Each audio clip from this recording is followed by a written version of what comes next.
কিভাবে কোনো ঝামেলা ছাড়া ভুনা খিচুড়ি রান্না করবেন সেই রেসিপি নিয়ে আজকে চলে এসেছি। তো আম্মু তারা নানু বাসায় চলে যাবে বলে আর যাওয়া হয়নি।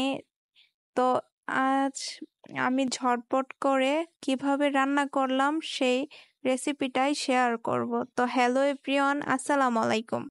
আই হোপ আপনারা সবাই অনেক বেশি ভালো আছেন অ্যান্ড আমি অনেক বেশি ভালো আছি। এখানে আমি সবকিছু ধুয়ে নিচ্ছিলাম, ধুয়ে কেটে নেব। তো এখানে আমি চাল ডাল আলু এগুলো ধুয়ে নিচ্ছিলাম, তারপর ঝটপট করে এখন কেটে নেব পেঁয়াজগুলা।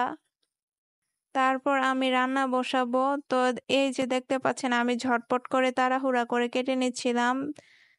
তো এই রেসিপিটা আপনারা বাসায় অবশ্যই একদিন ট্রাই করবেন অ্যান্ড অবশ্যই কমেন্ট করে জানাবেন কেমন হয়েছে।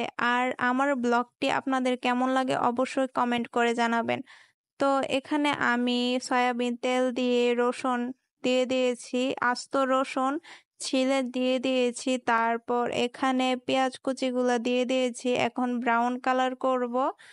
দেন তেজপাতা দিয়ে দিয়েছি, তারপর দিয়ে দেব রসুনের পেস্ট, আদার পেস্ট, তারপর হালকা করে পানি দিয়ে দিয়েছি। এখন দিয়ে দিচ্ছি লবণ। তো তারপর দিয়ে দিয়েছি হলুদের গুঁড়ো, তারপর ধনিয়ার গুঁড়ো, এখন মরিচের গুঁড়ো, তারপর জিরের গুঁড়ো দিয়েছি, তারপর চাল ডাল আলুগুলো দিয়ে দিয়েছি।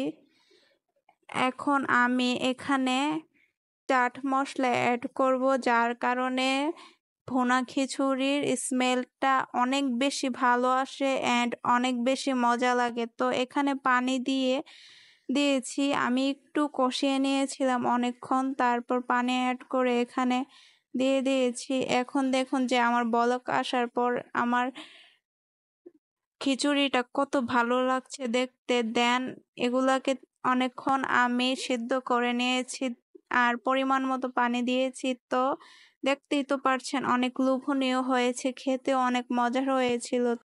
তো ভিডিওটা আর বেশি একটা লং করব না, আর আবারও বলতেছি বাসায় একদিন ট্রাই করবেন। ভিডিওটা এখানেই শেষ করলাম। আল্লাহ হাফেজ।